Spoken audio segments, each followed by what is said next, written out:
and then you can go over it again.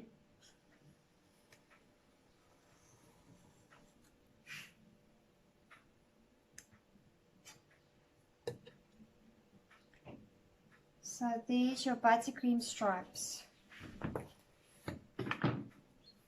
Don't press too hard into the cake because you still want a nice thick buttercream to cover your cake. You don't want a thin buttercream and the cake turns out to be dry. I'm going to go around one last time. If you've got any gaps or the buttercream tears, then you can just place a bit of the particular color that you want and you go through it again. So I'm going to show you one more time. Take your hand far over here.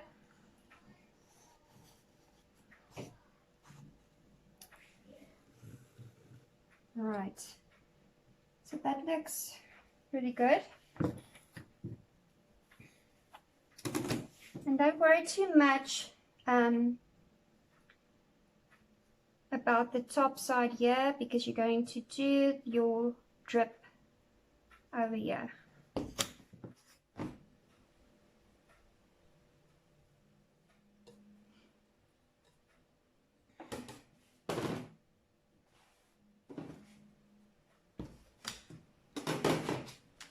I think I'm going to do one last stripe here at the top.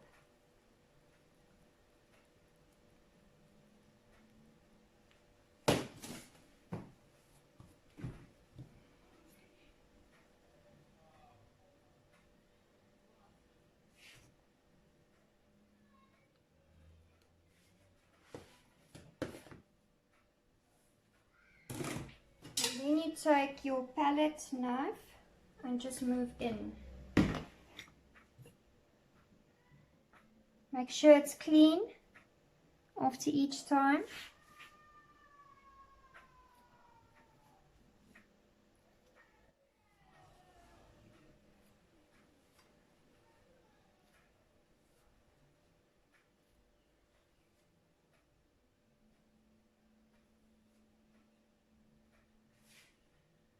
And always check the cake. Go down to the cake's level so that you can see if you've got straight edges and everything is nice and level. Alright, so what I usually do when some of the buttercream comes onto the cake board, I would take a sharp knife. I hope you can see this.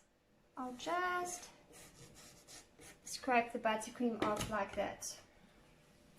Your cake board you will always decorate the day or two even before because you want your fondant on the board to be nice and hard so that you can do, for the instance, this, or if something touches or your hand makes a dent or presses down on the cake board, it won't make a dent. So it's nice and hard already. I'll do another video where I show you how to cover your cake board. And this is something that you can do in advance as well. It's not something that you need to make the same day so that it stays fresh, that no one's going to eat the board. You don't want to do it weeks beforehand, but I would suggest, say, a day or two. Alright, so there you go. There's your buttercream cake now. Ignore the top part there. And I'm going to show you how to place or how to do the chocolate ganache drip over the top. Okay, so I've made some chocolate ganache with brown chocolate and cream. You'll see over here.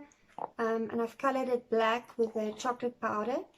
You can never ever color any chocolate with a water-based color or like a gel color that's water-based, because chocolate is oil-based. So you need to use a powder. You get different powders, but the chocolate one is the one that you're going to need. Alright, so I've colored it black to fit in with the theme. And I've got a little chocolate spoon here, which is not really necessary. I just enjoy buying these little trivial things. So I'll show you now how to go about. Remember, your chocolate ganache has got to be the perfect consistency. You don't want it to be too runny, otherwise it's all going to run down the cake. You don't want it to be too thick, because then it's not going to run at all. So you never really know where you're going to go with it. So let's see what happens. I'll show you. Just take a spoonful. You can use any spoon for this, really. And start dripping. And no drip cake's ever going to look the same. It's very unique.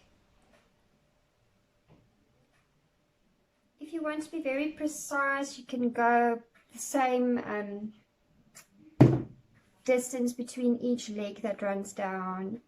But I like it to look very realistic, in the sense of you just dripped some chocolate over it.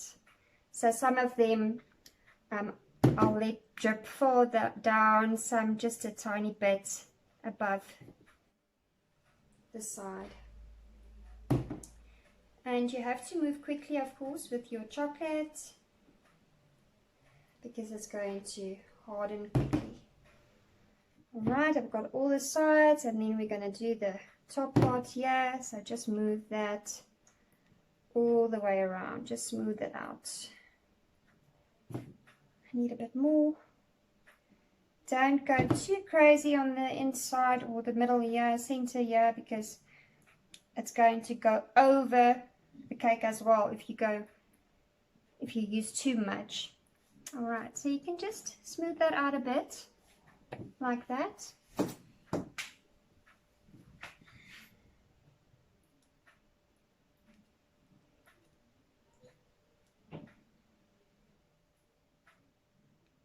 Alright, and what I want to do is, I like these little gold drops, sprinkles, so we're just going to sprinkle a bit of that on top while the chocolate is still soft and sticky.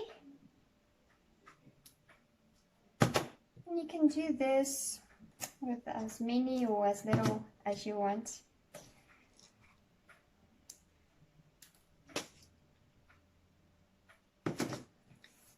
And there goes the drip. Looks cool, eh? Alright, so next step is we're going to put the toppers on that has been made for the cake. I'm going to show you a clip about that just now.